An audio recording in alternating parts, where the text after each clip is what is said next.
Hello दोस्तों, मैं हूं अभिषेक कुमार। इस वीडियो में हम बात करेंगे सिंधु सभ्यता के बारे में। तो सिंधु सभ्यता का जो मैच्योर पीरियड था वो 2600 ईसा पूर्व से 1900 ईसा पूर्व के बीच था। और इसको सिंधु सभ्यता इसीलिए बोलते हैं क्योंकि इसके जो प्रारंभिक स्थल थे खोजे गए वो सिंधु नदी के आसपास खोजे गए। तो इसको हड़प्पा सभ्यता भी बोलते हैं क्योंकि इसका खोजा गया सबसे पहला स्थल हड़प्पा ही था। हड़प्पा पाकिस्तान में पड़ता है और ये रावी नदी के किनारे है। इसकी खोज दयाराम साहनी ने करी थी। और मोहनजोदड़ो है, ये सिंधु नदी के किनारे है। इसकी खोज राखालदास बनर्जी ने की थी। साथ ही ये लोथल है। लोथल हड़प्पा सभ्यता का प्रमुख बंदरगाह था। इसका सबसे पश्चिमी स्थल सुतकांगेडोर है, ये पाकिस्तान में पड़ता है। सबसे पूर्वी स्थल भी मेरठ में पड़ेगा, यूपी में, जो आलमगीरपुर है। और भारत के अंदर सबसे उत्तरी स्थल है वो मांडा है, ये जम्मू कश्मीर में पड़ेगा। सबसे दक्षिणी स्थल ये महाराष्ट्र में पड़ता है, दैमाबाद। और ऑल ओवर देखें तो इसका सबसे उत्तरी स्थल है वो शोर्तगही है, जो अफ़गानिस्तान में पड़ता है। ये चित्र है जो दर्शाता है कि हड़प्पा सभ्यता के लोगों का जीवन कैसा था। तो ये चित्र दर्शाता है कि हड़प्पावासी शिकार करते थे, या इस चित्र से दिखता है कि हड़प्पावासी व्यापार भी करते थे। एक से अधिक मंजिला या 2-3 मंजिला मकान में रहते थे जो पक्की ईंटों से बने होते थे। और कृषि करते थे, साथ ही साथ मिट्टी के बर्तन भी बनाते थे। और ये स्नानागार है जो मोहनजोदड़ो से मिला है। ये सामूहिक उत्सव होता था उस टाइम पे, सामूहिक स्नान किया जाता था इसमें। ये दर्शाता है कि ये समुद्री व्यापार से भी परिचित थे।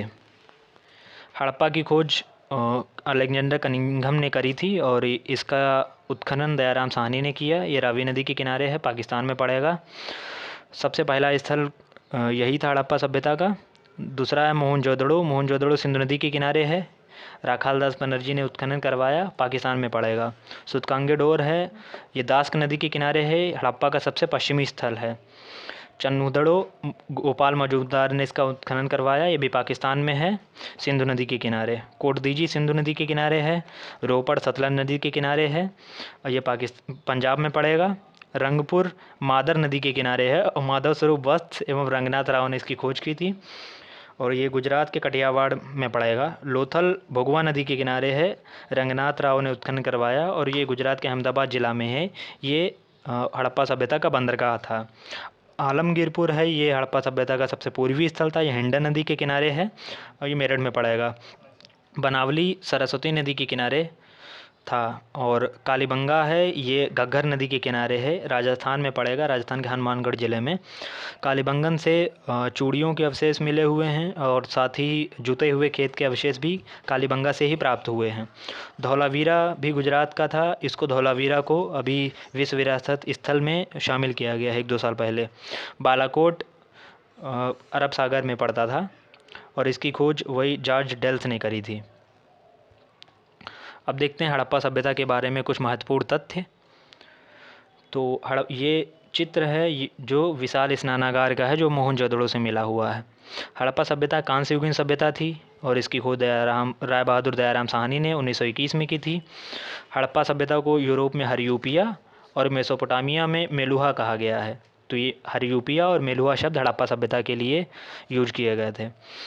और मोहनजोदड़ो का अर्थ होता है मृतकों का टीला, इसे सिंधु का बाग भी कहा जाता था। हड़प्पा सभ्यता नगरीय सभ्यता थी। हड़प्पा सभ्यता की सबसे बड़ी इमारत मोहनजोदड़ो का अन्नागार थी। और स्वतंत्रता प्राप्ति के बाद सर्वाधिक स्थल गुजरात से मिले हैं।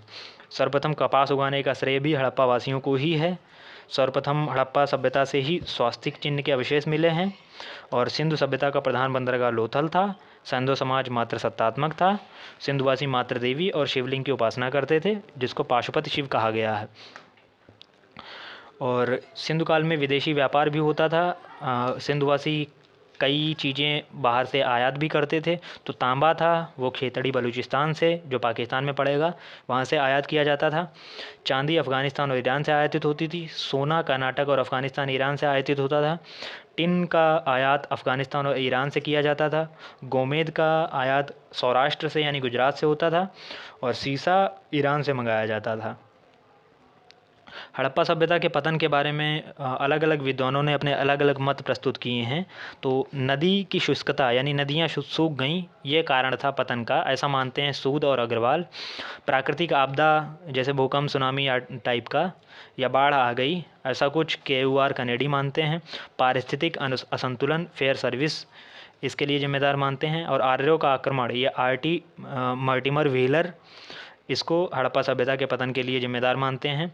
बाह्य आक्रमण, गार्डन चाइल्ड और स्टुअर्ट पिगट का मत है। और भीषण बाढ़, मार्शल मैके और SR राव का मत है। अब देखते हैं सिंधु सभ्यता के बारे में कुछ इम्पोर्टेंट MCQ जो दूसरी परीक्षाओं में पूछे जा चुके हैं। तो पहला क्वेश्चन है कि निम्नलिखित में से कौन सा सिंधु घाटी सभ्यता से संबंधित नहीं है।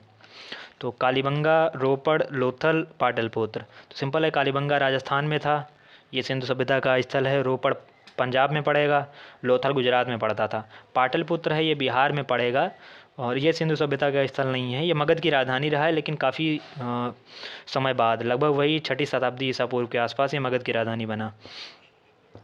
सिंधु सभ्यता में घोड़े की अस्थियों के अवशेष कहाँ से मिले हैं।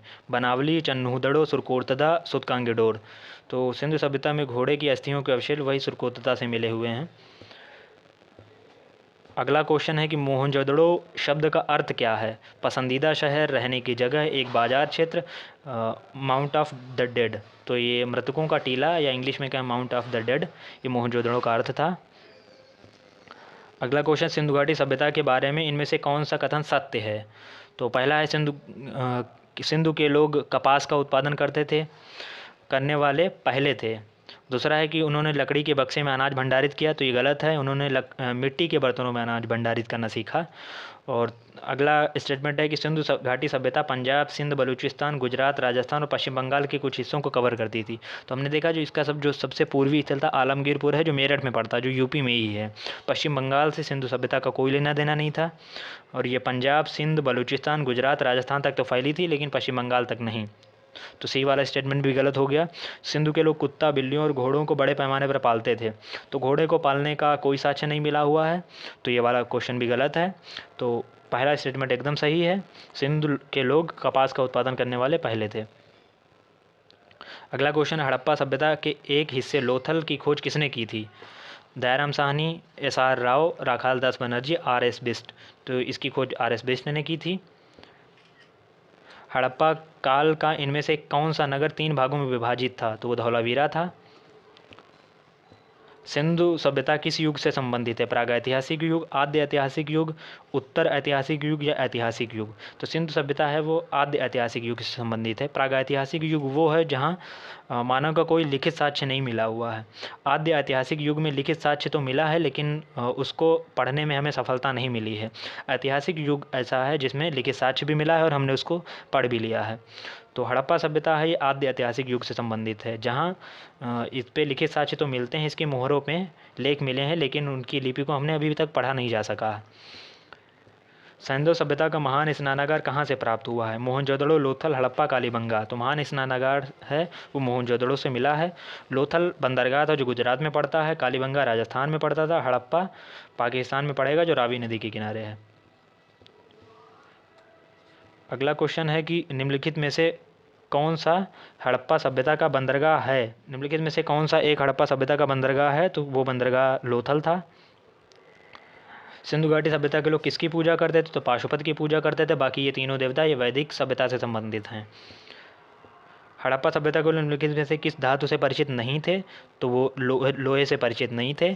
बाकी तांबा हो गया, चांदी हो गया, स्वर्ण हो गया, इससे परिचित थे हड़प्पावासी। और लोहे की खोज वैदिक आर्यों ने की थी। विशाल स्नानागार किस पुरातत्व स्थल से पाया गया है। तो ये मोहनजोदड़ो से पाया गया है।